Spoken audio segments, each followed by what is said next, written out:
Boa noite, gente. Hoje nós vamos estar falando sobre o antibiótico polimixina. Nosso grupo é composto pela Fernanda, eu, Letícia e a Lilian, e nós somos alunos da pós-graduação em biotecnologia. Então, começando, o que é a polimixina? A polimixina é um antibiótico que é um composto químico derivado de micro-organismos e ele tem a capacidade de inibir o crescimento, inclusive chegando a destruir outros micro-organismos em soluções diluídas, agindo como antibacteriano, antifúngico e antitumoral. Então, o que são? Entrando nos assuntos das polimixinas, o que elas são? Então, elas são polipeptídeos catiônicos cíclicos, que eles têm uma potente ação sobre várias bactérias gram-negativas. Então, eles foram descobertos em 1947, mas caíram em desuso em 1980 devido à toxicidade desse composto e que foi desenvolvido drogas mais seguras. Mas devido às bactérias gram-negativas em âmbito hospitalar, ela está voltando a uso porque ela tem um forte efeito contra essas bactérias gram-negativas. Então, ele é sintetizado pelas cepas do Bacillus polymixa, e esse nome genérico de polimixina ele foi adotado para os antibióticos que são originados por esse micro-organismo. Então, ele constitui um grupo de 5 substâncias intimamente relacionadas que elas receberam o nome de polimixinas A, B, C, D e E. Mas somente as polimixinas B e E, elas são utilizadas clinicamente, em virtude da grande toxicidade das demais. Então, as outras são muito tóxicas. Então, vou falar um pouquinho sobre a estrutura química da polimixina B e a polimixina E, que são as mais utilizadas. Então, elas são decapeptídeos policatônicos cíclicos, caracterizados por um anel heptapeptídeo, com alta porcentagem de ácido 2,4-diaminobutírico e um ácido graxo ligado ao peptídeo através de uma ligação amida. O anel se completa através dos grupos alfa-amino e carboxil do resíduo do DAB, na posição 4. A colistina, ou a polimixina E, ela se diferencia da polimixina D pela presença do aminoácido D-leucina no lugar do D-fenilalanina na posição 6. Então, essa é a diferença entre uma estrutura e a outra, o que é a B e o que é a E. Então, quais que são os micro-organismos que estão presentes na produção desse medicamento? Então, é o Bacillus polymixa, no caso da polimixina B, e o Bacillus colistinus, no caso da polimixina E.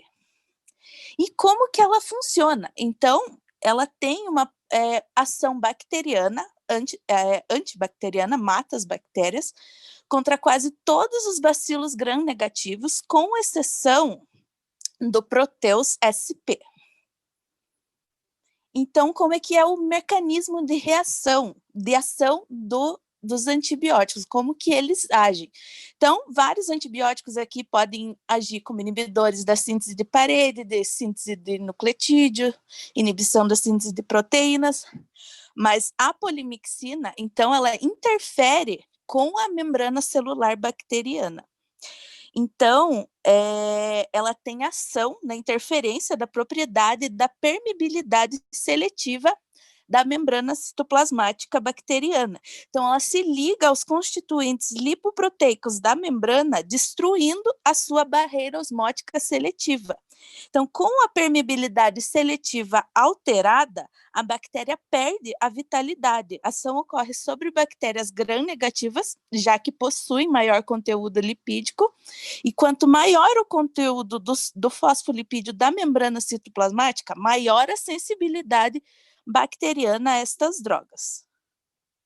Então, para que esse medicamento é indicado? Então, esse medicamento é indicado para o tratamento de infecções agudas causadas por Pseudomonas aeruginosa, infecções do trato urinário, meninges e sangue. E qual é a via de produção? A via biosintética de produção deste antibiótico. Então, vamos entender um pouquinho do contexto geral. Os micro-organismos têm 2 tipos de metabolismo. um primário, que é ativo durante todo o ciclo de vida, e um metabolismo secundário, o qual a gente encontra rotas biosintéticas, que são demasiadamente longas e complexas, que são derivadas do metabolismo primário. E através do metabolismo secundário, que a gente obtém nossos metabólitos, é possível obter a produção de antibióticos através dos micro-organismos. O antibiótico, na verdade, é um produto natural que ele é isolado desses micro-organismos.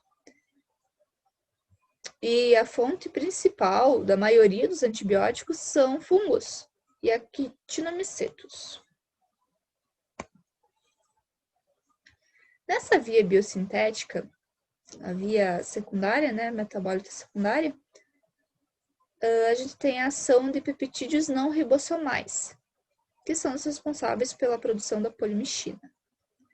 Peptídeos não ribossomais e policeptídeos são as principais classes de antibióticos que apresentam ampla diversidade estrutural e funcional. E eles são sintetizados por enzimas multifuncionais, que são conhecidas como NRPs, e pela PKS. E o que acontece? Essas enzimas têm similaridade na estrutura modular dos domínios catalíticos e no mecanismo de montagem linear. E os peptídeos não ribossomais e os policiptídeos não são sintetizados com a participação direta dos ribossomos. Então, a gente tem o uso dessas enzimas que são constituídas por módulos e são responsáveis pela incorporação de resíduos na cadeia de peptídeo nascente. E cada módulo é responsável por uma ação: a ativação, a adenilação, a tioesterificação, a condensação e a modificação de um substrato, que é um aminoácido específico.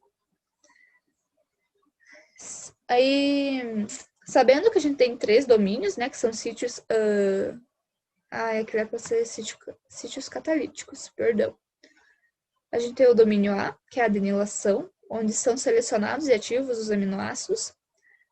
O segundo sítio, que é o domínio PCP, proteína carreador peptídeo, que ela liga o resíduo da serina do grupo tiol do cofator com o aminoácido que foi ativado no sítio 1. E o sítio 3, que é o domínio C, que é a condensação, ela catalisa a formação das ligações peptídicas. A gente tem também 3 tipos de enzimas PKS. A PKS1, ela é de cadeia polipeptídica multifuncional e ela tem todas as atividades enzimáticas necessárias para um ciclo de elongação e processamento. A PKS2, ela tem uma atividade enzimática para elongação e processamento da cadeia de policeptídeos, quando eles estão presentes em polipeptídeos separados. E a PKS3, ela é responsável pela cadeia elongada e processada em um único sítio ativo multifuncional. Aqui nós temos o processo biotecnológico. Ele inicialmente começa pelo upstream, que seria com a construção do vetor, a seleção da cepa de interesse, no nosso caso é o Bacillus polymixa, indo para a otimização do meio de cultivo, para a posterior fermentação, indo para a fermentação já com os fatores de tempo, temperatura, pH, agitação e oxigenação já otimizados, inicia-se ela. E por que é necessário essa otimização, né? Essa modificação nesses determinados fatores? Como o antibiótico polimixina ele é obtido por uma via metabólica secundária, é necessário essa adequação do processo produtivo para que o micro-organismo consiga entrar na via metabólica secundária e fazer a produção desse composto. Saindo da fermentação, após o tempo de crescimento ali, de desenvolvimento e produção do composto, vai-se para a etapa de downstream, onde ocorre a lise da célula, as etapas de purificação e, enfim, a obtenção do bioproduto. Nesse esquema que foi apresentado, ele seria um esquema básico do processo fermentativo para a produção comercial de um antibiótico. Industrialmente, esse processo ele ocorre em 5 etapas, que seria inicialmente ali o que a gente apresentou, que seria o upstream, seria a preparação do inóculo, indo para a fermentação, que é a inoculação em meio de fermentação, a incubação em condições de fermentações controladas e a aeração forçada com ar esterilizado. Depois de toda a otimização e tudo, ele passa para essa terceira etapa, indo para a remoção do micélio por centrifugação e ou a filtração e a extração e purificação do antibiótico, indo para a etapazinha ali do downstream, que foi explicado por último. E, enfim, finalizado o produto ali, ele vai para a etapa de comercialização. Então, seria isso. Nós agradecemos a atenção de todos e uma boa noite.